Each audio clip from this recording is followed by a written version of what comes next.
that better? Yeah. Is it getting better? Thank you. Okay, piece your pieces. I have a captive audience here. And today is probably one of the last times you're going to see me up here. Oh, no.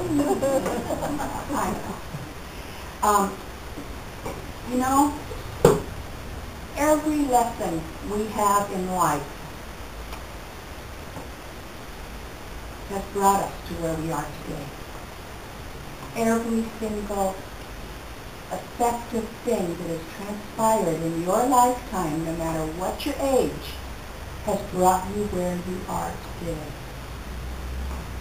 And it will continue in just that same fashion. Every lesson you have will continue to add on to the last one. And from that you will grow, or at least that's the goal, is that you will grow and learn as you're experiencing these lessons. Am I okay? Can you hear me? Yeah. Okay. I want you to reflect now back on your life, just for a moment, and think about all the variety of lessons that you have encountered and how they have gotten you to be who you are right now.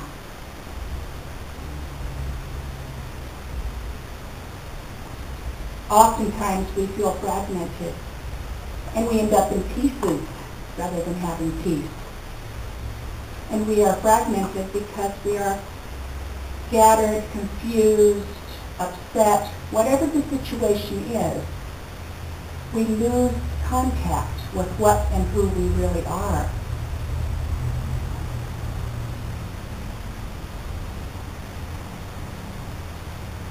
When we're fragmented like loose puzzle pieces on a table, we are separate from our source, and we recognize our source as being the one, God, our inner self. Now, I don't know about you, but sometimes I realize that I'm being thrown from here to there and everywhere, and I'm just, like they say, in the throes of things. You're not sure what's next. You're not letting go of things, so they're all just scattering about in your mind, in your thought, in your heart. Whatever's going on in life just doesn't seem to be gelling together. I often say that this is a result of what they say. You know, you say, somebody said this and somebody said that, and the opinion, the worldwide opinion is thus and there and everywhere, and it's all outside of you. You're listening to everything that's happening outside of you rather than going within. And this is a real good way for us to say, well, it's their fault, they did it, they said. That's a real good way of saying, I'm not responsible. So I'll just be stuck here in this scrambled, fragmented issue of life. But is that where you want to be? Not at all. At least I don't want to be there.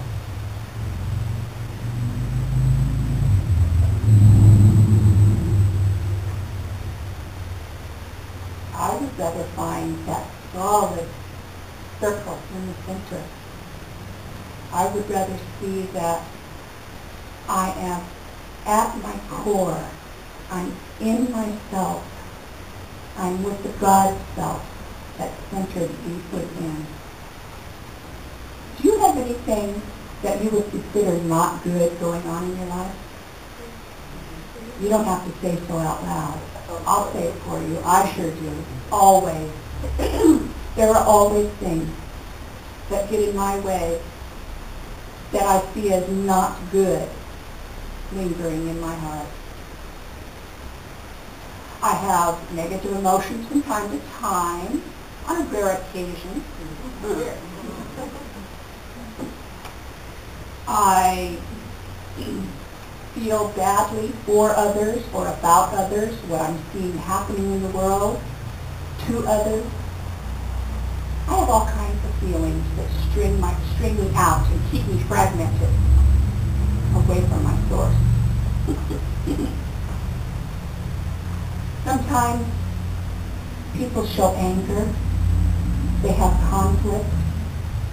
Other times there's disapproval, distrust, all of those words that make you feel, again, apart from your true nature. Sometimes we are in a fight. It can be external or it can be internal. But we think of what's fair in this world. It's not being done to me. It's not fair for me. Or you look out and you say it's not fair for those people out there that are starving, or those people out there that had a bomb go off at their feet. Whatever's going on in your world as a whole, you look at and you wonder, how do I get past these issues? You know, we can all fake it until we make it. We do. We do. We put on a smile. We put on nice clothes. We do a new hairdo. We sing a song. Whatever comes to mind to make us feel better on the outside. Or we just let it all hang out because we don't want to feel better. And we want to make sure if we're feeling miserable, everybody else feels miserable. One way or the other. Okay. Our messages are going to get across. Well, I'm going to tell you a little bit today in this lesson about my own life. Now, I'm really a pretty private person. I don't usually open up and tell people what's going on in my life or what's going on in my life. But today I'm going to indulge and say, you're just stuck with me for a while.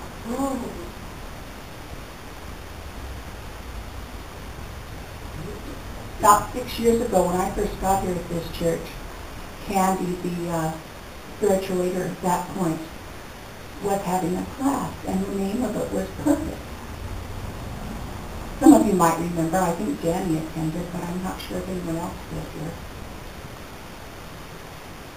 Now, her purpose, the object of the class was that everyone was supposed to find out why they're here on earth. What is your purpose? You know, it's been defined for you, and as I said earlier, every single situation in your life has occurred so that you are where you are today, right now, this moment. And your purpose exists within that. So as Candy was trying to tell us and teach us about this, she suggested that we spend the next week prior to the following class on defining who we felt we were on a personal level and in a professional way, whatever has affected our life and made us who we are. So I started thinking about that throughout the week. And of course, being a mom, I first started thinking about my immediate family, my sons. I raised 3 sons. I've also raised a lot of foster children, a lot of runaway children. I had a revolving door in our home. There were always people coming in and out, young people. Some that couldn't go home again, some that didn't know where they would have a home if they thought about going. Just all kinds of people. In the business world, I was involved in crisis intervention. I was involved in conflict resolution. If anyone has a phone on, could you please turn it off now? Thank you. I was also involved in drug rehab, where I did counseling in group and one-on-one sessions. At the corporate level, I was responsible for training. I was responsible for training people how to communicate effectively. And I was responsible for working in nonprofit organizations and preparing people how to get out there and communicate and, in effect, find a job for themselves. Now, over the course of time, I actually was responsible for hundreds of resolution counselors and representatives for various companies. I was paid for organizational skills. I was paid for my people skills. I was paid for all of the things that I learned how to do in educating the corporate affairs of companies, as well as dealing with the communication skills. I created training programs. I developed departments. I managed small amounts of people, sometimes as few as 5 and 8 people, and other times as many as 130 people.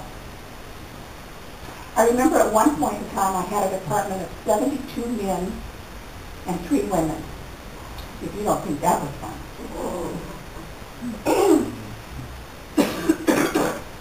I even worked as a 911 operator once. And that was interesting too.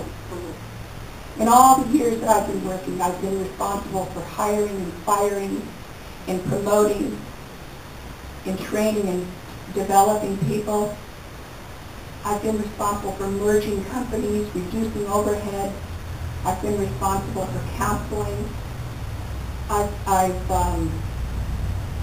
At one point in time, I was hired with an insurance company that was going under because of massive lawsuits they had had. And they were under a federal review at that time. And I was hired to develop a training program, to hire people in to take care of the resolutions they were going through. Like I say, they were having a federal review, and within their company, they had a lot of people that could not control phone calls.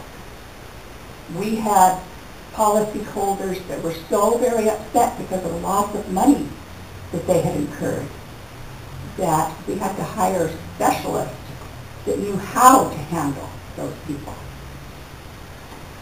So in doing all that, I learned how to build policy manuals, training manuals, all of that sort of thing. And I realized that the greatest part of my professionalism was the contact that I had with the people. Because I love people. I spent time visiting people in the hospital when they were overdosed. I spent time counseling people when they were in the hospital because they had tried to commit suicide. I spent time holding people away from one another because they were trying to abuse one another. I even, one of the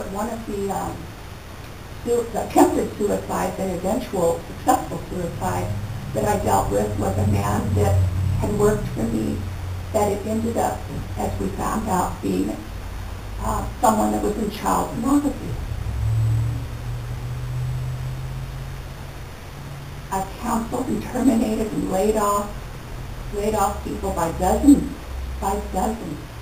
in companies that needed to let go of some of their overhead. I even at one time worked with the FBI to uncover a national-wide fraud ring that had actually started within the company I was in.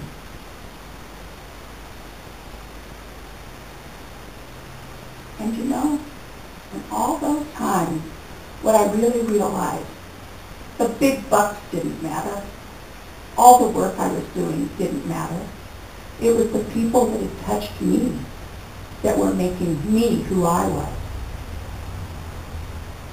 And I took the moment right then and there, as Candy was talking with us at that second class, and I went, you know, I am so very thankful for each one of these experiences, because without them, I wouldn't be who I am today.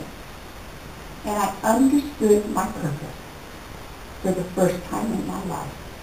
I truly understood purpose. I was here to serve people, quite simply. And as I did that, I realized it was my opportunity to grow. Their opportunity to strive and to to grow and to develop into something more that I was able to help them with was an added benefit from where I stood, because I was the one that was really growing from all that. It's nice to see people succeed. It's nice to see people learn and thrive and be successful and prosperous. But with each person that I let go out a door that had succeeded, I felt like the proud mama. It wasn't because of what I had done. It was because I had opened myself up to be a conduit. It was because I was aware that I was serving them to develop themselves to become who they were meant to be. It wasn't because of me. It was because I allowed myself that God energy to stream through.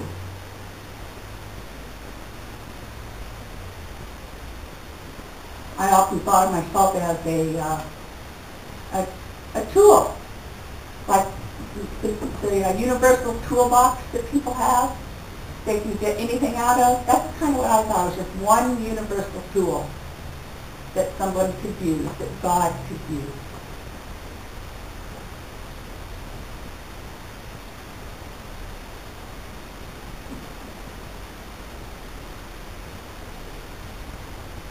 In my family, with all those children coming and going, as well as my 3, we had sexual abuse. We had attempted suicide. We had drug abuse. I had closed amputations of people, children. I had one 7-year-old that ran through a sliding glass door and nearly lost a leg and an arm. I had another individual that burned their little pinkies to a crisp to where they gave them 3 days of infection, and if the infection didn't clear, the fingers would be removed. All kinds of horror stories. And as I asked you earlier, think about the situations, the events, and the occurrences in your life. We've all had terrorizing, threatening, horrible things go on in our life. And each one of us has taken that horrible thing and added it to the life cocoon.